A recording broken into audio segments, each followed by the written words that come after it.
Conexão Itajubá recebe aqui, nas ondas da Panorama, um dos maiores consultores em direito previdenciário do país, um grande especialista que dá sempre a honra da sua parceria aqui com o Conexão, articulista, cronista do nosso site, Dr. Sérgio Henrique Salvador. Meu amigo Sérgio, prazer recebê-lo mais uma vez, bom dia. Bom dia, Otávio, mais uma vez obrigado pelo convite e um grande abraço aí a todos. Meu caro Dr. Sérgio, nós temos aí várias questões relacionadas, várias dúvidas relacionadas à questão previdenciária, à questão trabalhista, mas vamos aqui tentar manter o foco no seu artigo, que eu achei muito interessante. São danos morais contra o INSS, um caminho possível e necessário em meio ao caos. Vamos lá? Por quê? É isso mesmo, Otávio. Infelizmente, o INSS hoje, eu costumo dizer, eu acho que eu até escrevi isso no artigo, a gente pode considerar, infelizmente, uma instituição quase que à beira da falência, né? O INSS não tem funcionado como se espera. Claro que o momento é um momento muito ruim pela pandemia, mas é um momento que as instituições têm que funcionar, sobretudo uma instituição tão importante, que é aquela instituição que vai acolher os trabalhadores no momento de maior necessidade. Então nós temos uma fila gigante de processos, poucos funcionários, agências fechadas, análises equivocadas, sabe? Às vezes um pedido aí de pensão por morte demora 6, 8 meses para sair, né? Às vezes um auxílio doença em que a pessoa não pode trabalhar demora 2, 3 meses para sair. Então, enfim, a gente vive hoje um cenário realmente de um caos institucionalizado e sem perspectiva de melhoras, sem força-tarefa, sem uma programação para fazer a coisa andar, para colocar a coisa no trilho. E aí, nós fizemos esse artigo, né? Eu publiquei esse artigo aqui no nosso site, no Conexão, trazendo essa possibilidade. A pessoa que se sentir nessa situação, lesada, angustiada, numa fila, e não receber a resposta, ou receber uma resposta longa, tardia e errada, né? Ela pode também entrar com uma ação de danos morais contra o INSS. Inclusive eu tenho um livro sobre esse assunto. Teremos a 5ª edição agora, provavelmente para começo do mês. E aí é uma possibilidade da pessoa ter aquela reparação pelo problema. Ela receber um valor de indenização, tá certo? Por um problema que hoje o INSS, infelizmente, ele está causando na vida das pessoas, né? Eu sempre, até o artigo ele começa nesse sentido, que é uma jornada triste, a de 2021 já, tal qual foi 2020 todo, tá certo? E é agora que as instituições, né, Otávio, todas têm que funcionar, porque as instituições públicas existem em razão das pessoas, dos cidadãos, dos administrados, né? Então não tem outra razão de ser. Então é agora que todas as instituições devem funcionar. Poder Judiciário, Poder Legislativo, Poder Executivo, Receita Estadual, Federal, o INSS, IPSENG. Então é um momento que as instituições devem mostrar por que elas existem no nosso país, né? Mas infelizmente o INSS a cada tempo ele nos surpreende e de maneira negativa, de maneira retrógrada, né? De maneira ruim. Então é um artigo que a gente faz essa reflexão, que tem essa possibilidade da pessoa contratar um advogado, entrar na justiça e pedir ali o seu benefício que não saiu ou que saiu errado, e também uma indenização. Exato. Então vamos, uma questão assim muito, vamos chamar assim, com variáveis, para não dizer que ela é complexa. Então nós temos aí algumas questões. É possível uma ação para acelerar o processo que está atrasado? Porque nós estamos falando duas coisas. Uma coisa é um processo que está atrasado, e outra coisa é o dano moral, o dano que esse atraso está gerando. Sim. Então, são dois processos? Sim, exatamente. Nada impede de você fazer tudo em um processo só. Sim, mas você entrar com um processo e dentro desse processo você realizar 2 pedidos. Um pedido para que o meu caso seja analisado, julgado, e dentro desse mesmo processo você também pedir uma indenização pela demora que já existe. Sérgio, uma das coisas que nós já falamos há nós temos aí uns 5 anos, já ou 6, né, de parceria. E uma das coisas que eu sempre achei muito interessante, que você sempre defendeu a bandeira da Previdência superavitária. Você lembra disso, que todo mundo dizia, a Previdência está quebrada, está quebrando, e agora virou, né? Ela agora está deficitária, como você está colocando, ela está falida. O que mudou nesse tempo? O que aconteceu? Pois é, Otávio, acho que a reforma, que é uma reforma recente, de novembro de 2019, ela veio com esse discurso de que a gente precisa mexer na Previdência, porque a Previdência é quebrada. Então, isso é um discurso midiático, que tecnicamente a gente consegue comprovar que isso não é uma verdade. A reforma tem que vir, ela veio, né? Você também defendia a reforma, sim, no sentido, ela tem que ser reformada, mas tem outros motivos. Por outros motivos, não por esse. Então, hoje, infelizmente, com o aumento da informalidade, problemas de desemprego, problemas de economia, problemas também de ausência de fiscalização, de cobrar créditos que são sonegados a todo instante. E agora também essa questão dos auxílios, né? Auxílio emergencial. Ano passado tivemos uma temporada, agora teremos uma nova. Então, tudo isso acaba caindo no cofre do governo, no caixa do governo. Então é um momento econômico também que as contas do governo estão balançando, né? Os aumentos que são de salário mínimo não são os aumentos dignos ou esperados. Então, de fato, Otávio, hoje talvez a gente tenha uma previdência economicamente mais abalada do que há 2 anos atrás, pelo momento da pandemia, que eu acho que traz essas oscilações econômicas muito grandes, né?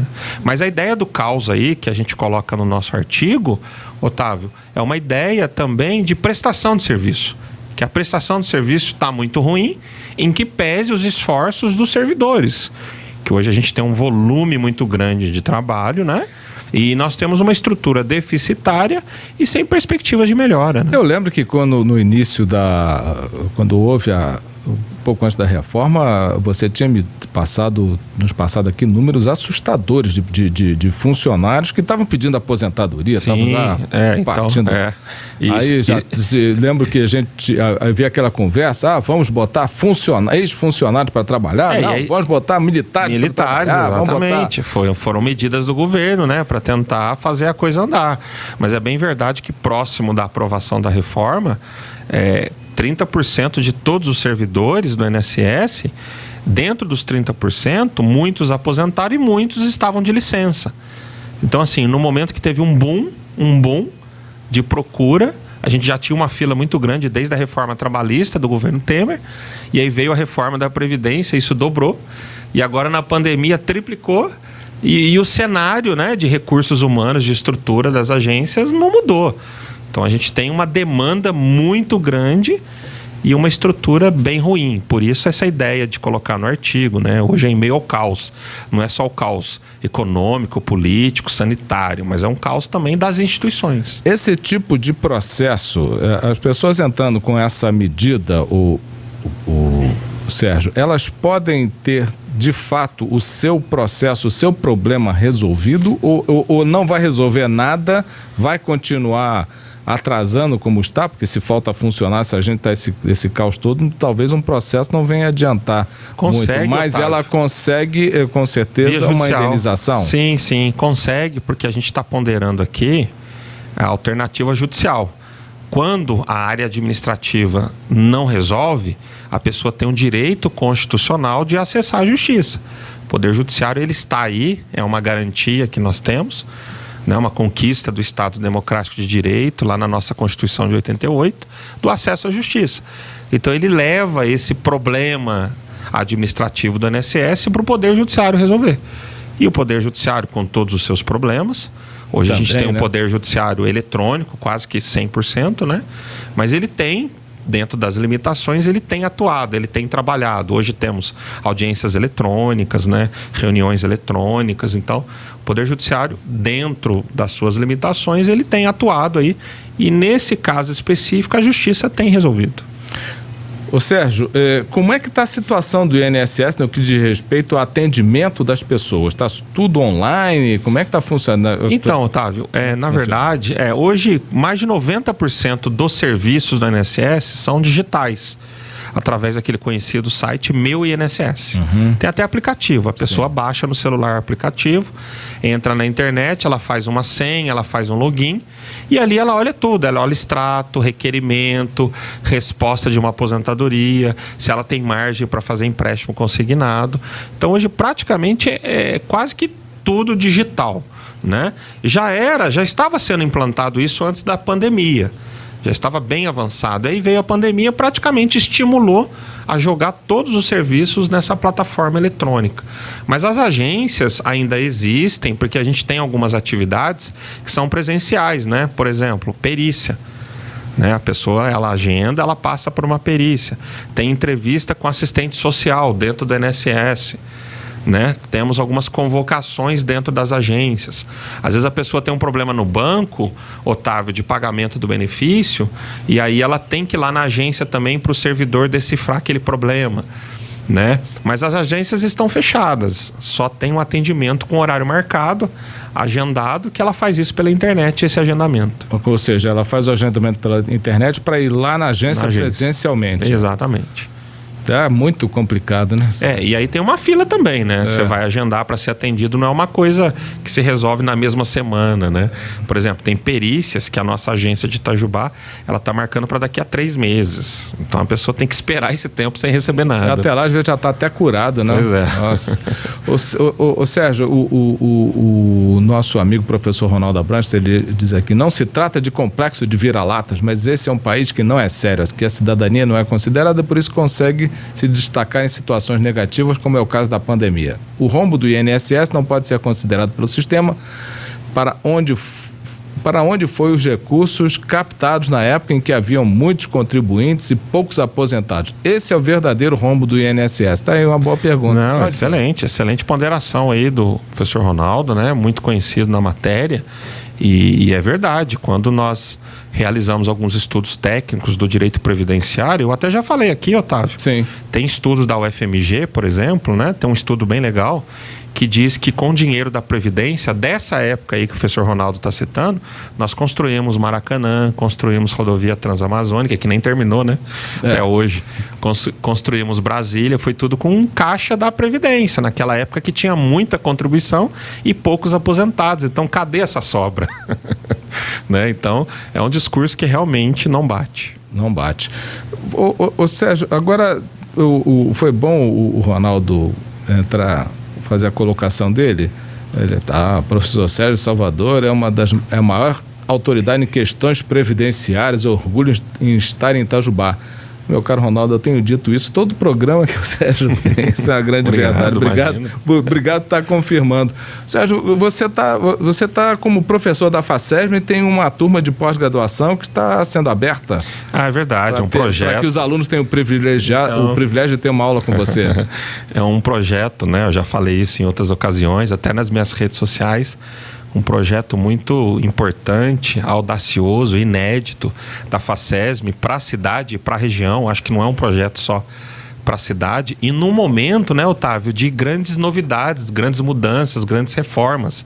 A gente fala da reforma da Previdência, mas em 2017 tivemos a reforma trabalhista. Então a FACESM, na sua excelência, no seu pioneirismo, ela teve essa ideia excepcional de criar uma pós-graduação em Direito do Trabalho e Direito Previdenciário, uma análise prática e com as mudanças, né? Para que o profissional da área ele esteja antenado com essas novidades.